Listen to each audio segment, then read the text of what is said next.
Well, thank you very much. I never thought of myself as a guru, but I did learn that you have to start out by saying, "Are you having a good time?" Bye. All right, my job today, I want to briefly present two awards to actually three outstanding people. I'm going to start with the Patricia Perkins IOCDF Service Award. It's giving to people who have been of enormous service over a lot of time, many years, to the OC Foundation. And our awardee today is Barry, and I've learned how to pronounce his last name. Tomet, is that correct? It's T-H-O-M-E-T, and I was going to say Tomei, but I did check out what his name really was. He has been at Rogers Memorial Hospital for over 20 years, and I hear from the people that work with him that he's one of the most respected people in the country. If you need find out what the resources are in the country, or if you have someone that needs to be referred somewhere, he's the one to go to. It sounds like he's like Rogers' Diane Davy. He's that level. So he's apparently talked to over 16,000 people in the past 20 years. So that's just remarkable. So he's a real advocate for you and patients with obsessive compulsive disorder. Because of that, the foundation is awarding him the Patricia Perkins Service Award. Come on up here.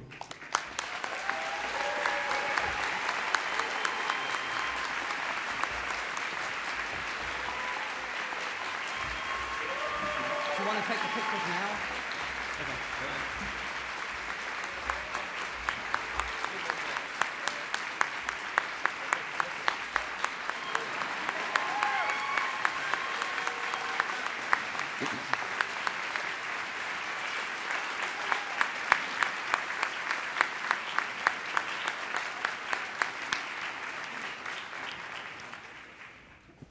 Now, Barry would like to say a few words. Just a few, though. He's not going to go on for too long. First of all those people back there from Rogers who are clapping, they knew about this award for a couple of months. I found out when I got here. Carly told me, so they just did that so I didn't have a lot of anxiety. So I can eat later tonight, and I'll get a good night's sleep. Otherwise, it would have been a couple of months before that. Patty Perkins, this award's named after her. This is a woman that I met 18 years ago. I know she's not here tonight, but she's somebody I love, I respect, I admire, and to get an award in her name means an awful lot.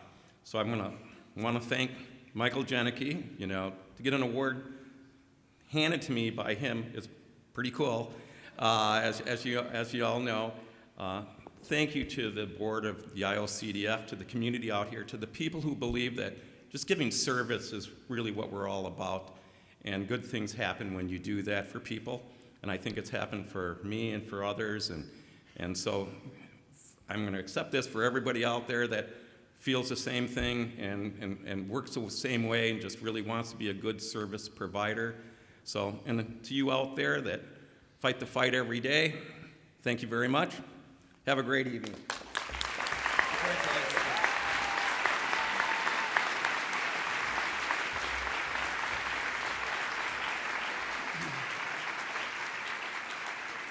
Thank you for all you do, Barry. It was remarkable the things I heard about you when I called the people that work with you. I'm even going to have to say nice things about you now. Our next award is for two people that I've known probably 30, 35 years, something like that. Jose Yariura Tobias and Fugan, and I never can say your last name. Say it for me. Nezirolu. Okay, Nezirolu. I don't know how I can not know someone's name after all these years.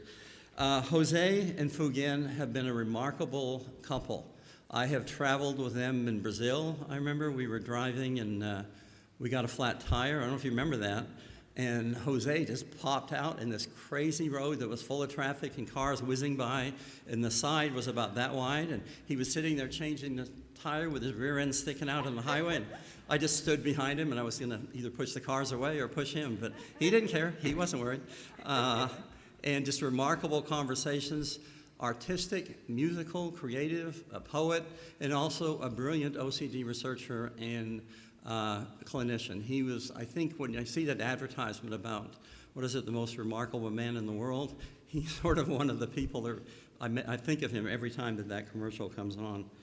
He has published over 270 papers, Fugain has presented or published over 100 papers and is the co-author or author of 14 books, if you can imagine that. She established the first outpatient intensive cognitive behavioral clinic.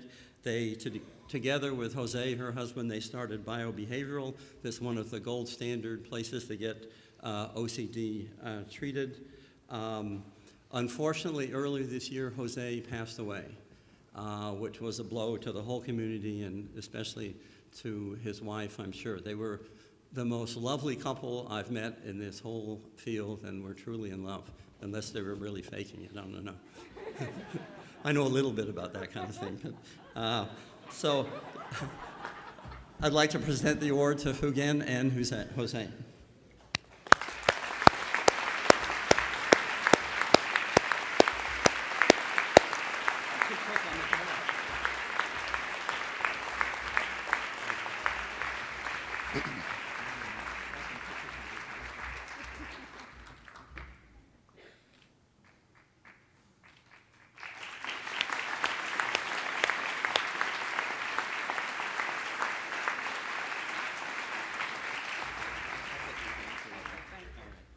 Let me get my stuff out of your way.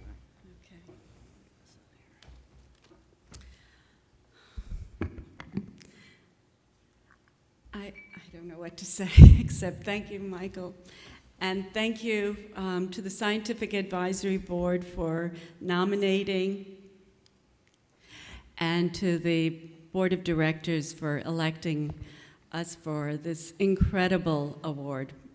I'm so honored, and even though my husband is not physically present, I know that he is here in spirit from the other side.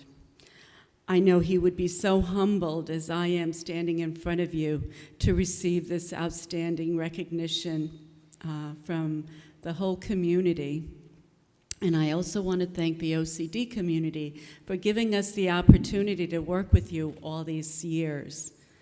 It has truly been my passion, and I know I call him Anibal, so his passion as well. I'm going to really go through our history, our personal history, and let you into our professional and a little bit into our own lives. I met him, Anibal, when I was an undergraduate. I was trying to get into graduate school and willing to do anything. I wanted that PhD really, really badly. So I volunteered my services, and I was introduced to him. He was a nutty psychiatrist who was commuting back and forth from Argentina. He came here 1 week every single month, and that's how I met him. And the first thing I was asked by him to do was to find a quote on Freud that said that the basis of all neuroses would ultimately be found to be biological. So after finding that quote, I guess I made my inroad in. He said to me, "How would you like to do some ratings of OCD patients?" I said, "Oh, sure." I had no idea what he was talking about, but that wasn't going to get in my way. I was going to learn everything there was about OCD, so I went to whatever books I could find, and to my dismay, there were only 2.5 pages in Kaplan and Sadek's book of psychiatry, the Bible of the time. Okay. So this was the first OCD conference, as I said, with Isaac Marks, myself, and my husband, Jose Yayura Tobias. At that point, we had no Y-box. It was the Beaumont scale that was used. And I don't really remember, except Stuart Montgomery from London. That's the only name that comes to me that continued to work on OCD, besides Isaac Marks, obviously. This was the establishment of Biobehavioral Institute, the establishment of our society, OCD Society, and we put out newsletters, and the newsletters were called Symmetry, and I happened to find the old newsletters. We put it out similar to the Foundation's newsletters. It went out spring, summer, fall, etc. And his Integral Being was a philosophical book, and I'm rereading it. and because it's like he's talking to me, so it's kind of touching. And I realized that he talks a lot about mindfulness in there. This is the book I mentioned in '83, Related Disorders. I couldn't find a picture of Patty Perkins, so we have Francis Sidney and Wayne Goodman.